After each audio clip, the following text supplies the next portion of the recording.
ikibazo gikomeye cy'aho abantu ntekereza ko umuntu wakoze ubu buryo bwo kubaga plastic surgery bishingiye kuko yabagaga ashaka kuvura yego cyangwa wenda yabaza ashaka kuvura baravuga ati ariko di oya muganga hari ukuntu umugenjeje oya mwarimu yigishije uyu muganga ashaka kumubwira ngo Scovia wokejwe n'amazi hano hakaba hari ibintu birereta bikomoka ko nahiye sibyo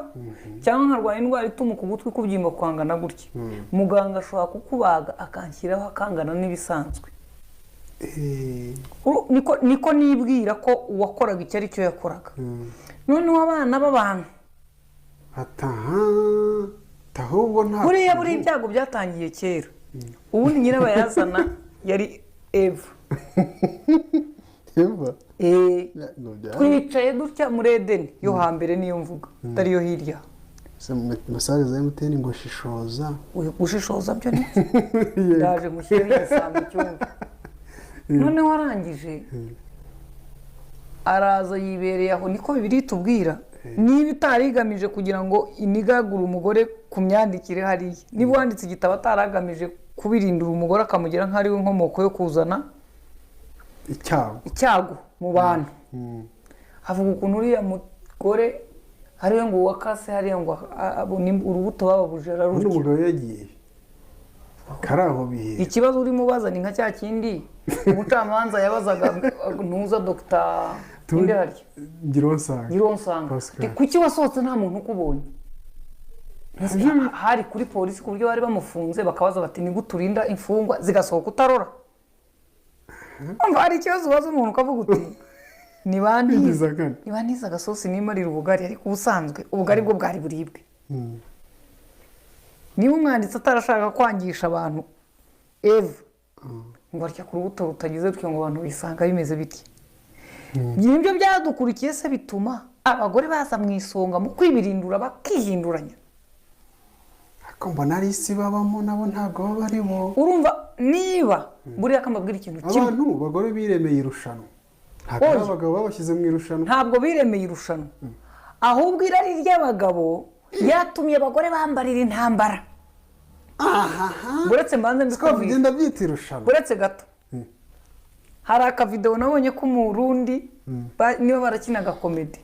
ngo umugore muri wikendi ngo aba yambaye umupira wanditseho ngo hasheri turwanye malariya igituntu cy'igikatu ya mipira nyine batanga y'ubukangurambaga ngo agaheruka akantu kitwa gasutiye no gusokoza no kwisiga agiye ku kazi akavuga ngo umuntu muhurira ku muhanda ajya ku kazi n'uwo usanga mu rugo ni babiri gute nyine uburyo yiyitayeho urumva navuye mu rugo nambara amaherena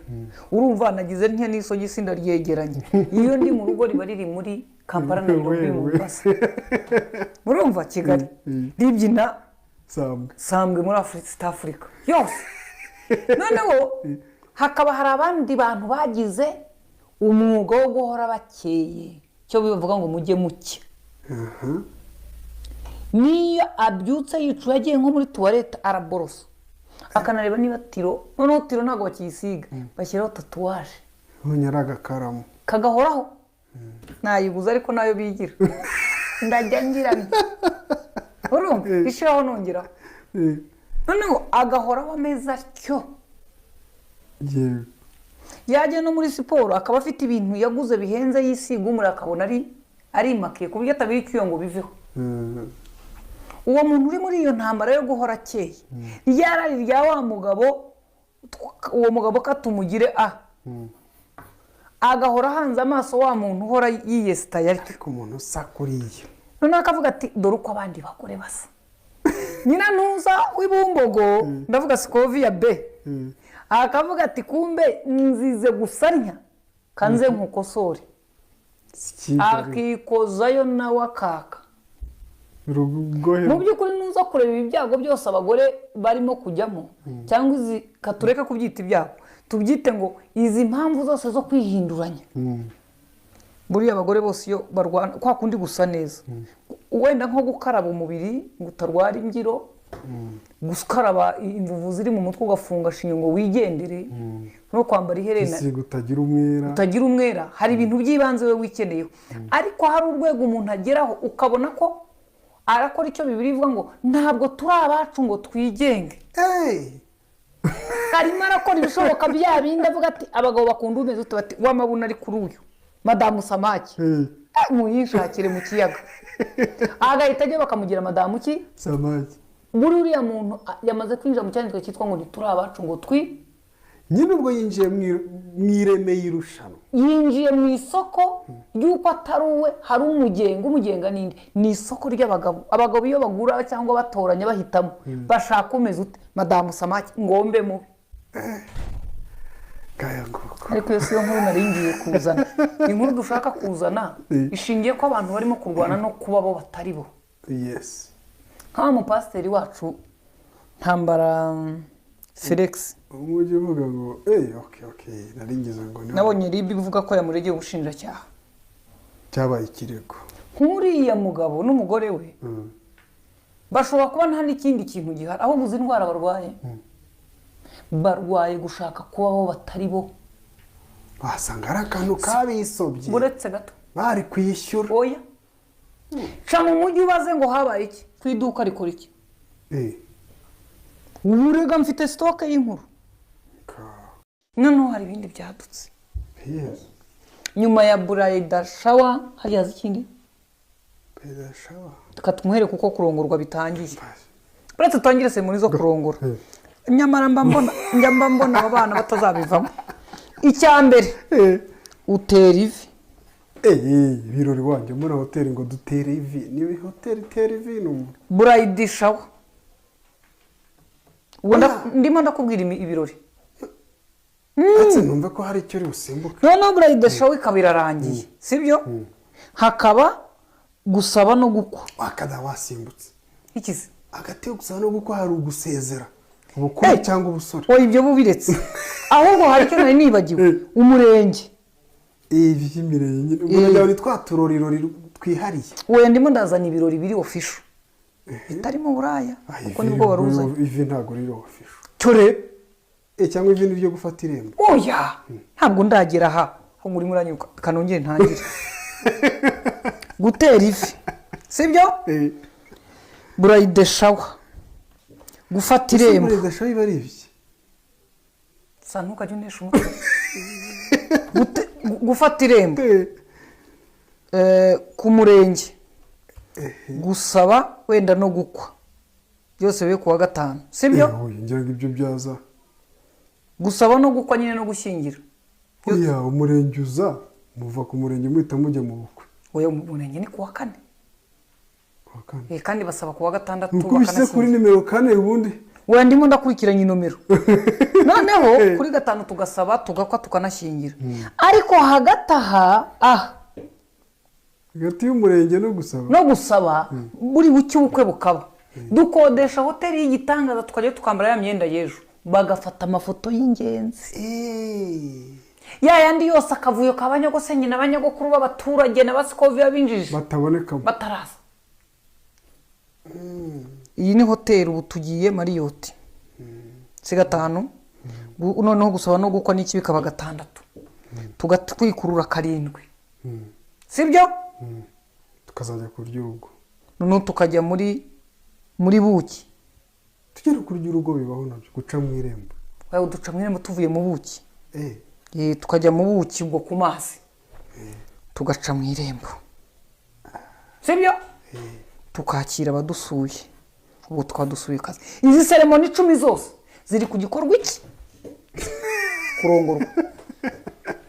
icyo cyaduje nicyo cyatumye izi ceremony zose gutera ivi Bride Shower gufata irembo gusezerana kwifotoza kuri hoteli y'igitangaza gusaba no gukwa gutwikurura kujya mu kwezi kwa buki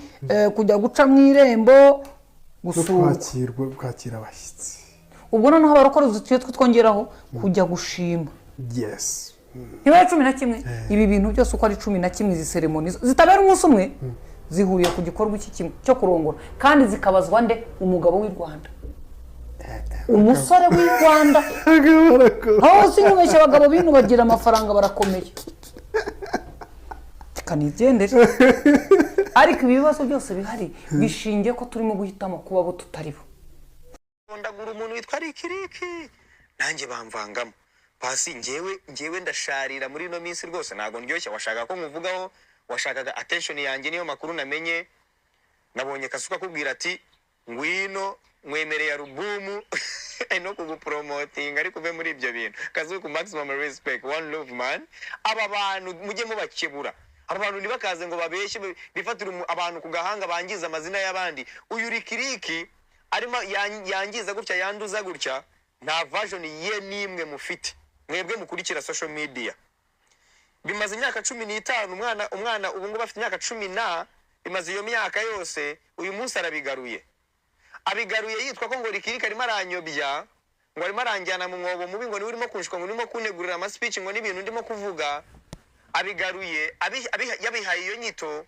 ariko abigaruye kubera ko abizi ko Rikiriki ari umukizwa Rikiriki yarakijijwe Rikiriki nagakigendera muri izo nzira Rikiriki nagakiba muri ibyo bintu aratangira musebye ngo yambereye bounce ngo yagize gute Rikiriki ntago ibyo binakibigenderamo by the way utekereza ko ari we siwe we utekereza ko arimo no urumva wowe niba ukiri muri za 2010 na kangahe mbabaza ari 2024 wa mama we mbabaza ari 2024 rero wivanga ibintu kuko ndishuwa ko mbabaza aramutse avuze sinzi ko wakongera kugenda mu mihanda ya Kigali oda uzirinde ko Rikiriki avuga kuko Rikiriki navuga wa mugore we Rikiriki navuga nawe akatanga version ye ndakurabuye aramutse avuze isi yose yakuvaho isi yose yakuva oda wahubwo ikintu utangira gusengera ko Rikiriki atavuga kuko hari abagabo bagiye barengana muhiri ibi bintu bya social media barabirenganiramo barashira barumu umutima bafata umutima barawujundika barashira banga kuvuga kugira ngo bakomeze gusigasira ariko barashize abo bagabo barahari abo bagabo rero ndagira ngo mbahe ino garanti abo bagabo bagenzi babo babumva bafite platform nini bazajya baza babarenganure muri abo bagabo ndimo ni nk'uko hari abagore barumye imitima bababaye bangijwe cyane bakangizwa bakashira bakagira gute bakaba barabuze ahantu bavugira cyangwa se barabuze hano kuri Yago TV show ntabwo twe dushaka gusenya umuryango umugore niyitwara nabi muri societe nyarwanda tuzamukebura tumwereke ko nawe hari ibibi afite ku buryo turamutse tubivuze nawe byaba bibi aho kugira ngo abagore bahore baza bavuga ngo abagabo niba bituri ibi byo biri mu bintu byatumye abakobwa benshi bisanga mu burezi bien ibyo biri mu batumye abasore benshi bisanga mu butinganyi kubera iki se hari abagore bamwe na bamwe bagize uruhare mu kwangisha abakobwa abagabo mwumve neza ino statement hari abagore bamwe na bamwe bagize uruhare mu kwangisha abakobwa abagabo urugero umugore washatse cyangwa wagize gutandukanye n'umugabo akaba yakwigisha yatanga propaganda mbi ayibwira abakobwa bavuga ati abagabo ni babi abagabo n'abana babi abagabo ni babi urumva izo mvugo zimeze gutyo zagiye zituma abana b'abakobwa nabo bumva ko abagabo ari babi koko bishora mu butinganyi hanyuma abana b'abahungu nabo bamaze abagore cyangwa abamama bamaze abafite ibibazo mu rushako bagize ibibazo kuko ntago twese dufite background zimwe ntago dufite family background zimwe abasore nabo kubera abakobwa bamaze kwishyiramo ko abagabo ari babi ntago abasore bagikunda n'abakobwa ngo babakunde byanyabyo barabatendeka urumva ibyo byose biri mu bintu bihera ku kintu n'ubundi kimwe kandi gitoya aho umuntu ashobora kuza akabeshyera umuntu hano kuri social media abandi bakamukomera cyo bakumva nibyo bakabyurira bavuga uburyo umugabo ari umuntu mubi so oda ngewe kabisa ubu ndetse kubera ko mfite amakuru yawe mesh uko wabaye umurezi bien uko waje gusengerwa byo kujya mu bapfumu nabyo ubwo nubishaka tuzabizana niyo mpamvu nibo kubwira ni wa mudamu we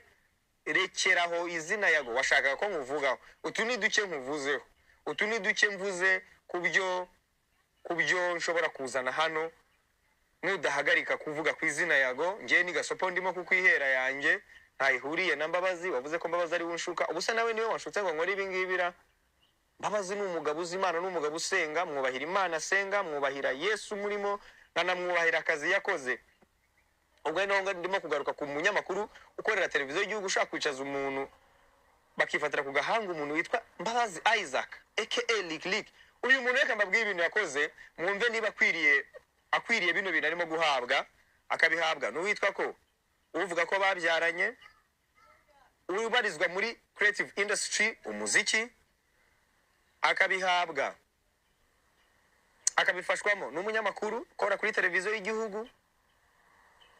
akabifashwamo n'abanyamakuru bakorera kuri murandasi n'abandi batandukanye kugira ngo baze bangize izina ry'umuntu witwa Lick cyangwa se Mbabazi Isaac. Uyu mugabo ntabwo ni nayo mpamvu nanenze umuntu witwa Lukumane. Ntabwo Lukumane yarakwiye